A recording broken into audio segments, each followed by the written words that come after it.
Olá pessoal, há exatamente um ano atrás eu gravei um vídeo contando as minhas aventuras na praia, contei a história da nossa casa de praia e por um acaso era o meu aniversário em 17 de dezembro de 2021. Agora, 17 de dezembro de 2022, completando 55 anos, eu vou fazer um outro vídeo que complementa aquele vídeo sobre a casa da praia. Naquele vídeo eu contei algumas histórias de pescaria, sobre como que eram as nossas aventuras na pesca, embora nós fôssemos amadores, a maior parte das vezes nós não pescássemos quase nada, ou muito pouco, ou apenas para o nosso consumo próprio, mas essa história ela é muito mais longa, muito mais complexa, e por isso justifica esse novo vídeo, onde eu vou explicar essa importância, o que aquilo influenciou a nossa vida, tanto na praia como a nossa vida como família. Tudo começou quando nós éramos crianças e por sermos pequenos nós não podíamos ir até o mar, entrar sozinhos, tínhamos que estar sempre acompanhados e chegava um momento quando os adultos também queriam ficar na beira da praia, descansando debaixo do guarda-sol, eles tinham que inventar alguma coisa para a gente fazer. Éramos ainda 3 crianças pequenas e uma das maneiras era cavar uma piscina ou um poço ali, trazer água do mar e brincar naquela areia, fazer castelo, construir qualquer outra coisa. Passado um tempo, minha mãe, que sempre foi muito criativa, ela viu que poderia utilizar uma rede improvisada com um saco de batata. Não aquele saco de batata mais fechado, parecendo uma lona, mas aquele que é tipo uma redinha, o mesmo modelo também que serve para muitos sacos de cebola. E ela aproveitava o repuxo ou a onda reversa e pegava alguns pequenos peixes e colocava dentro desse fosso ou dessa piscininha que nós cavamos na beira da praia. Minha mãe, como portuguesa, também sempre tem um termo mais desbocado para essa modalidade de pesca, mas eu não vou repetir que isso aqui é um canal família. E durante um bom tempo fomos utilizando essa forma. Às vezes nós crianças também ajudávamos a pescar, segurando essa rede nessa correnteza de retorno. Passado um tempo, depois que nós tivemos já a nossa casa de praia estruturada, houve uma outra forma da gente aperfeiçoar aquela pesca, que foi comprando um pedaço daquela tela mosquiteira para colocar em janela, aquela tela verde. Os furos eram menores e ela era muito mais forte, resistente, durava mais, e com isso nós aperfeiçoamos a nossa rede de pesca e aumentamos também a nossa produtividade em termos de peixes, pescaria e tudo mais. Passado mais um tempo, minha mãe sempre achava bonito ver o pessoal pescando com a rede onde segurava a corda dentro na praia e essa rede entrava até o fundo do mar. E ela um dia comprou uma rede dessas mais simples, com pouca corda, tudo mais, para aprender a pescar.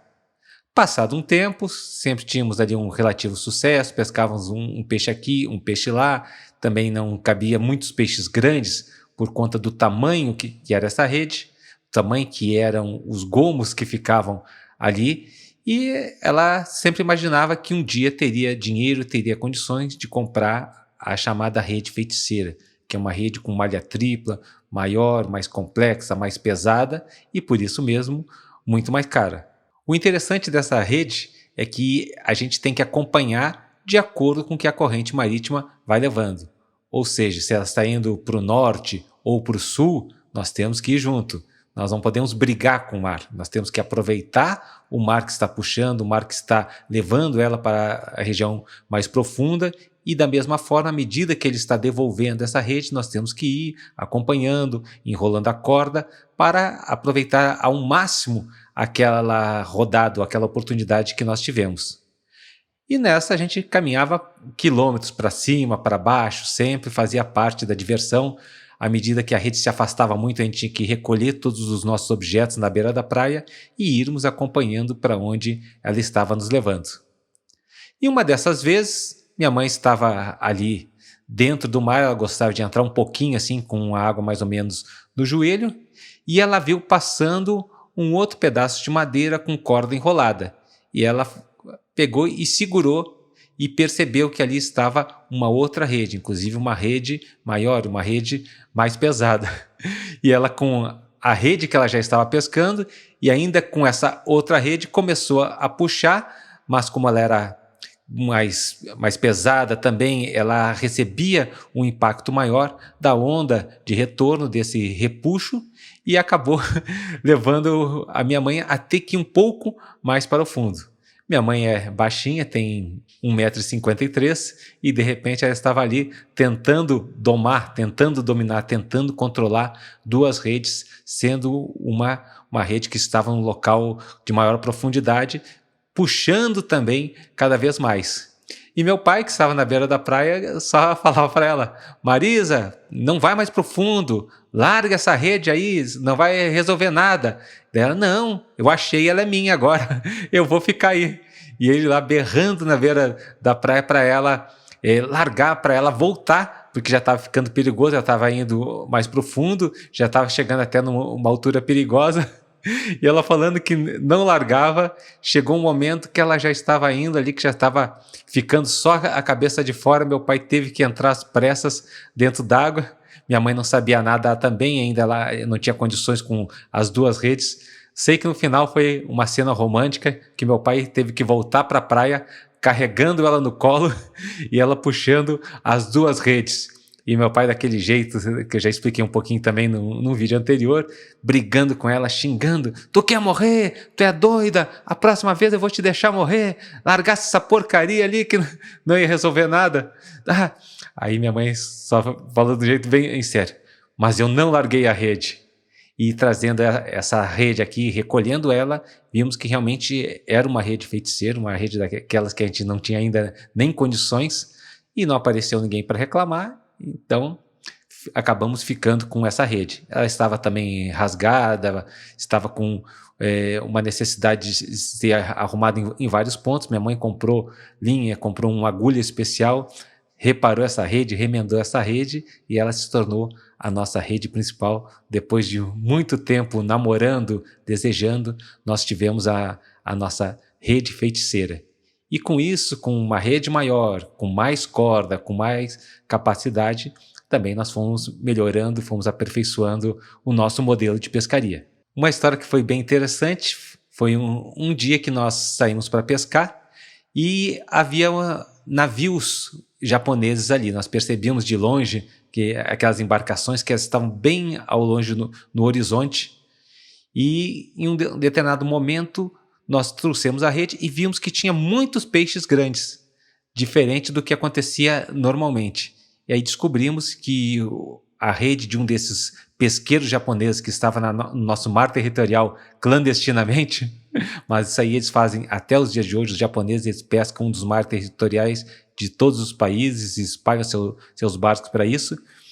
E nessa, uma das redes que tinha se rompido, os peixes, que eram peixes de um local mais profundo, acabaram vindo para essa região mais rasa onde estava a nossa rede e, um pouco desorientados, acabaram sendo presas fáceis e nós tivemos uma pesca muito além do que podíamos imaginar. Era jogar a rede e voltar com ela cheia de peixes. Fomos fazendo isso enquanto tínhamos, inclusive, condições de carregar os peixes de volta para casa. Foi todo mundo catando um pouco de peixe, juntando ali em alguma coisa, enrolando, carregando, de maneira que chegamos em casa, era muito peixe, tá? Enchemos o tanque de lavar roupa com eles para poder limpar, depois foi só trocando e limpando e arrumando mais peixes. Eu sei que foi um dia de festa na sequência, tanto da gente comemorar a pescaria, quanto depois de nós comermos todos aqueles peixes bons, de qualidade, que normalmente a gente não encontrava, inclusive, nessa região que era de um mar mais raso na praia, onde normalmente a gente pescava, aonde a rede alcançava.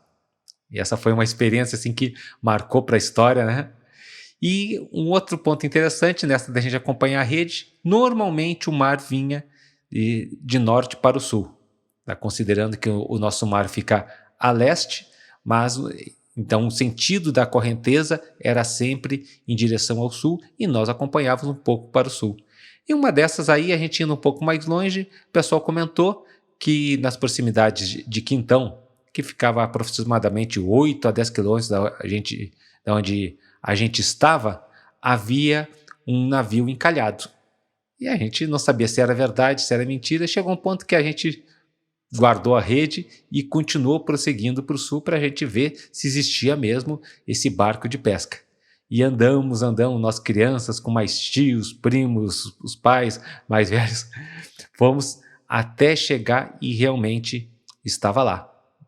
Para não dizer que eu menti sobre a questão dos barcos japoneses, era um barco japonês que estava encalhado na praia, na altura aproximada da praia de Quintão, com guardas japoneses ali em cima, os marinheiros japoneses montando guarda para que ninguém se aproximasse do navio, mas ele estava assim já na praia, não estava ali boiando no mar, ele estava literalmente encalhado na praia, e a gente andou até lá somente para ver, dar uma olhada, achar bacana e fazer a viagem de volta. Se a viagem de ida a gente foi na expectativa, parecia que nunca chegava, né? Era tão longe porque a gente começou, num certo momento, a avistar esse navio ao longe. Não existe alguma coisa lá, vamos ver o que é. Até chegarmos à conclusão de que realmente era um barco de pesca japonês encalhado. Até algo interessante, teve uma vez que o pessoal fez um anúncio, saiu até nos principais jornais, saiu no Jornal Nacional, outros jornais no Brasil e no mundo, dizendo que um determinado barco havia feito a última transmissão em código Morse do mundo, que a partir daí não havia mais necessidade, já há sistemas de transmissão de dados, há sistemas via satélite, que a partir de agora nenhum navio mais no mundo utilizaria o código Morse. História, mentira. Até hoje o pessoal utiliza código Morse e nunca vai parar de utilizar, porque ele tem uma capacidade de transmitir a longas distâncias com pequena potência. Não vou aprofundar no assunto, mas acreditem, as transmissões em código Morse acontecem e particularmente os japoneses, além de transmitirem, eles são muito rápidos.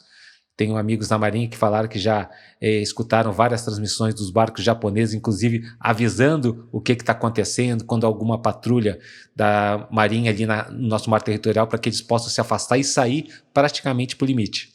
Ou seja, eles invadem o nosso mar territorial, ou nossa zona econômica exclusiva, e quando chega a patrulha da Marinha, eles vão um pouquinho lá, só para ficar em águas internacionais, a patrulha sai, eles retornam. Nada contra os japoneses, mas só para dizer que eles estão na nossa terra ou nas nossas águas e em todo o mundo pescando, transmitindo código Morse, né? Mas de vez em quando eles se dão mal, como quando romperam as redes e nós nos beneficiamos do produto da sua pesca, ou nessa ali que o navio acabou encalhando na praia. No Evangelho de Lucas, nós podemos ler pela primeira vez a história de uma pesca milagrosa. Diz que Jesus ele estava sendo prensado pela multidão que havia descido do monte em direção ao mar da Galileia, e ele viu um barco com os discípulos, que ainda não eram seus discípulos, ainda não haviam sido chamados, e pediu então para Pedro para que trouxesse o barco, e ele embarcou no barco, e de cima do barco ele passou a anunciar a palavra de Deus a essa multidão, começou a ensinar aquela multidão. Terminado o ensino da palavra, da visão, do plano de Deus, ele perguntou se o pessoal tinha alguma coisa, se tinha pescado, e disse, joguem a rede no mar, no mar da Galileia, no caso, né? E que vocês vão pescar. E os discípulos, que eram pescadores profissionais, falaram, olha, nós pescamos a noite toda, nós lançamos as redes a noite toda e não pescamos nada. Mas pela tua palavra nós lançaremos as redes. E a partir do momento que eles lançaram as redes, pegaram tanto peixe que já não cabia mais na rede, as redes começaram a se rasgar, o barco estava querendo afundar, tiveram que pedir ajuda do outro barco onde estavam mais discípulos, mais pescadores, e viram então que pela palavra que Jesus havia dito, houve esse milagre, essa chamada primeira pesca milagrosa. Pedro disse ao Senhor, se afasta de mim que eu sou um pecador, eu não sou digno disso. E Jesus falou, não, até hoje vocês eram pescadores de peixes, pescadores normais, mas venham após mim, me sigam que eu farei de vocês pescadores de homens. Um pouco mais à frente, ou praticamente no final do ministério de Jesus aqui na terra, após a sua ressurreição, diz que também os discípulos que haviam abandonado essa pesca profissional para se tornar pescadores de homens, eles passaram a ter um pouco de dúvida sobre o que ia acontecer. Jesus já havia aparecido algumas vezes, mas chegou um momento que eles estavam naquela espera, em dúvida de como seria o prosseguimento do ministério, e Pedro disse que ia pescar. Os discípulos foram junto com eles, E chegou em determinado momento, encontraram também Jesus. E eles ainda não haviam pescado nada. Jesus, ele estava transfigurado por conta de já ser um corpo ressurreto, após a sua ressurreição, aguardando a sua subida aos céus, e eles não reconheceram, mas no fundo sabiam que era Jesus. Ele perguntou: vocês têm alguma coisa de comer? Eles: não. Pensaram assim: puxa, depois de tantos anos, 3 anos que nós paramos com essa vida, a gente ficou ruim mesmo, não, passamos a noite toda também de novo, não pescamos nada. Aí Jesus falou: joguem a rede do lado direito do barco. E quando eles jogaram as redes, eles acabaram puxando novamente as redes cheias e havia 153 grandes peixes. E reconheceram então que era Jesus. Ele já estava ali em terra com a fogueira preparada, e ele assou pão e peixe e deu-lhes de comer, e foi aonde justamente ele deu as orientações para os seus discípulos do prosseguimento da sua obra, aonde ele questionou Pedro se Pedro o amava, e eles então foram encorajados para seguir ao ministério, e nós vemos então depois no Atos dos Apóstolos o prosseguimento dessa história. Mas naquele momento foi interessante, porque na dúvida eles haviam abandonado a obra que Jesus tinha determinado para eles e eles tinham voltado à sua antiga profissão.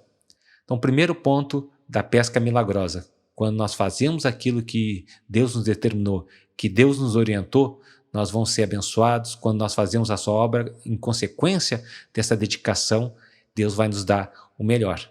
Mesmo aquilo que está além do que nós poderíamos imaginar. Mesmo quando nós nem aguardamos um milagre, algo sobrenatural, nós aguardamos às vezes uma resposta, uma solução simples. Deus tem algo muito melhor, muito maior do que aquilo que nós visualizamos ou que poderíamos imaginar ou enxergar com os nossos olhos humanos. Nós enxergamos muito além com os olhos da fé. E na sequência, foi um momento onde os discípulos já estavam praticamente desistindo daquele ministério, com muitas dúvidas, mas Jesus já tinha aquela mensagem bem clara de que eles seriam pescadores de homens, não deveriam voltar a ser pescadores de peixe. E mesmo ali, eles com a sua capacidade humana não pescaram nada, mas Jesus não os deixou desamparados, não deixou que faltasse nada, e aí eles tiveram essa segunda pesca milagrosa. Essa pesca que também nós fizemos na praia, me lembrou muito essa visão da pesca milagrosa, me lembrou muito de que Deus, ele pode nos abençoar, mesmo quando nós não vemos uma solução, mesmo quando nós não enxergamos uma perspectiva boa para o futuro.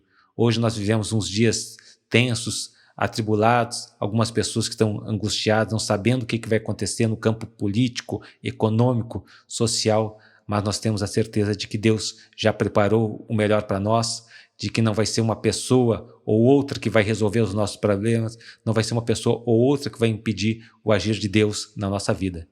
Nesse dia, então, que eu completo mais um ano de vida, 55 anos de vida, eu agradeço a todos que assistiram, que comentaram, que deixaram seu like, que fizeram perguntas, que deram sugestões de novos vídeos, que deixaram esse presente para mim, mas eu também tenho esperança de um prosseguimento de uma vida dentro do plano de Deus, uma vida melhor, muitos anos de vida na presença do Pai e sabendo de que Ele tem preparado o melhor para cada um de nós.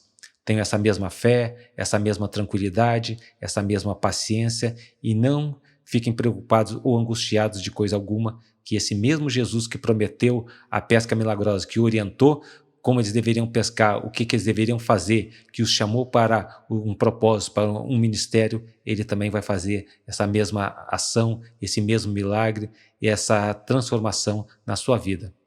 Muito obrigado, Deus abençoe e até o próximo vídeo.